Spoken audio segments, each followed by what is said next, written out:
안녕하세요. 정성사입니다. 지금 마태복음 계속 읽고 있는데요. 여러분이 어떻게 읽고 있나요? 사실 구약보다는 신약이 더 부드럽게 잘 읽혀질 것 같아요. 왜냐하면 익숙한 말씀들도 있고 주력교회 때부터 들어왔던 말씀도 있기 때문에. 그런데 분명히 알아야 될 것이 있습니다. 그건 뭐냐면 익숙한 말씀이기 때문에 더 깊이 묵상해야 된다는 것이죠. 그 성경을 읽으면 읽을수록 우리가 새롭게 느껴지는 것을 우리가 느낄 수가 있는데요. 보이지 않았던 단어가 보일 수도 있고요.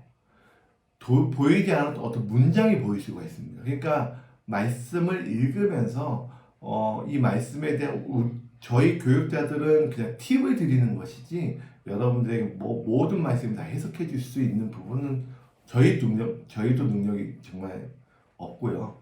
그러니까 여러분들이 깊이 묵상하면서 또 하나님께서 주시는 그 메시지, 또 성경은 우리의 인간의 어떤 지식과 지혜로 우리가 풀 수 있는 부분이 또 있지만 그럼에도 불구하고 성령께서 우리에게 말씀하실 때가 있다라는 것이죠. 그러니까 성령의 음성을 듣고 그 음성에 반응하며 순종하며 나아가는 우리 여러분들의 삶이 되길 축복합니다. 오늘은 13장이에요. 13장은 이제 한 장이지만 굉장히 중요한 말씀이에요. 뭐냐면 이제 씨 뿌리는 비유.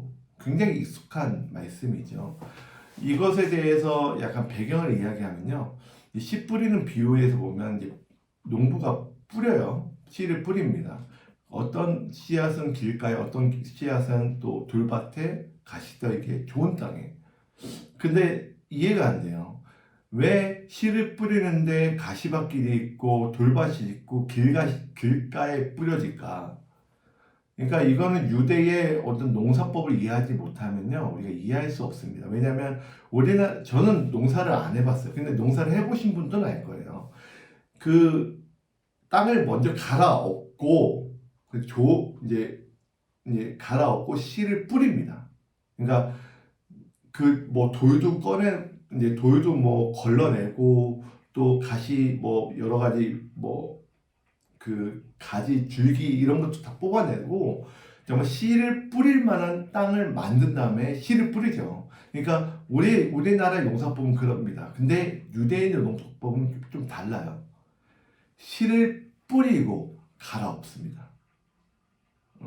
그러니까 먼저 씨를 뿌려요. 그러니까 씨를 먼저 뿌리기 때문에 그 씨가요. 어디에는 길가에 뿌려질 때가 있고, 어디에는 돌밭에 뿌려질 때가 있고, 어디에는 가시떨기 나무에 뿌려질 때가 있고요. 어디에는 좋은 땅에 뿌려질 때가 있다는 것이죠. 그러니까 이 비유를 듣는 유대인들은 충분히 이해했을 거예요.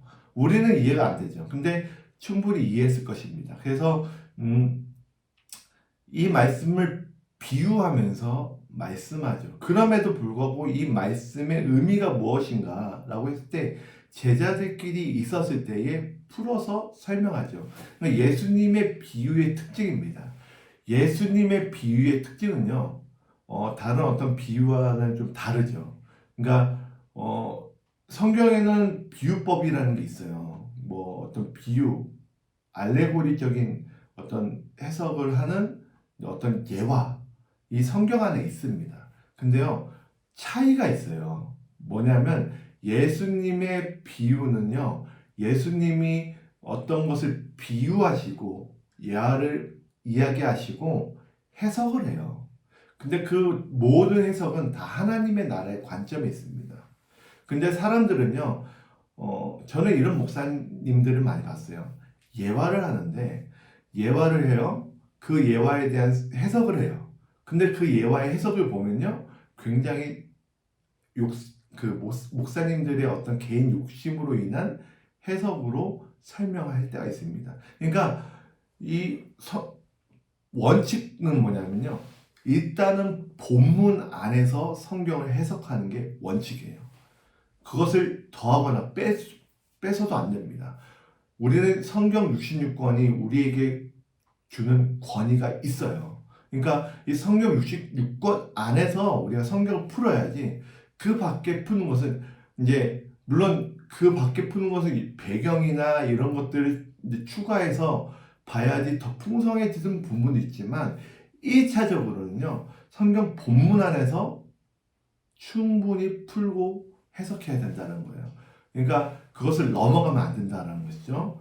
넘어가서는 안 되고, 그리고 의도, 말씀에 푸는 그 의도가 내 욕심인지 정말 하나님의 뜻대로 하나님 나라의 관점으로 풀어가고 있는지를 우리가 알아야 됩니다.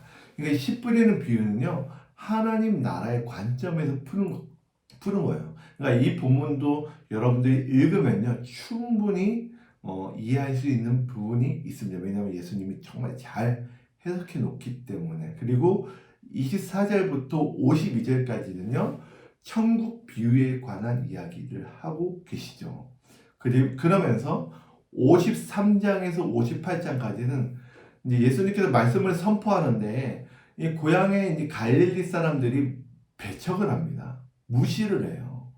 내가 너 엄마가 누군지 아는데, 야, 너 선지자 노릇하냐? 라고 이야기하죠. 오히려 배척을 합니다. 그러면서 예수님이 말씀하시는 것이 굉장히 유명한 말씀을 하시죠. 선지자가 자기 고향과 자기 집 외에는 존경을 받지 않음이 없느니라. 그러니까 선지자는요, 자기 고향에서 또 자기 집에서 이제 환영을 받지 못하는 경우가 많다라는 예수님의 말씀이죠. 그러니까 예수님이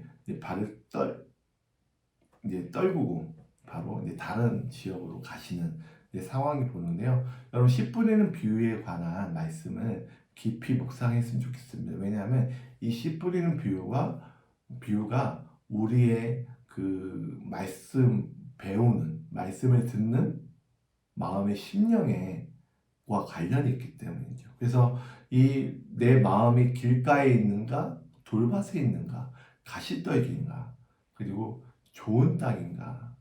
우리가 이제 이 말씀을 묵상하면서 우리 자신을 돌아보면서 오늘 하루를 여러분들이 힘있게 살아냈으면 좋겠습니다. 여러분, 우리는 좋은 땅에 뿌려진 말씀의 밭이 되어야 됩니다. 그래야지 우리의 마음에 30배, 60배, 100배의 결실을 맺을 수 있기 때문이죠. 그러니까 이 우리의 마음밭이 어떠한가를 여러분 꼭 묵상하시고 오늘 하루를 살아냈으면 좋겠습니다. 감사합니다.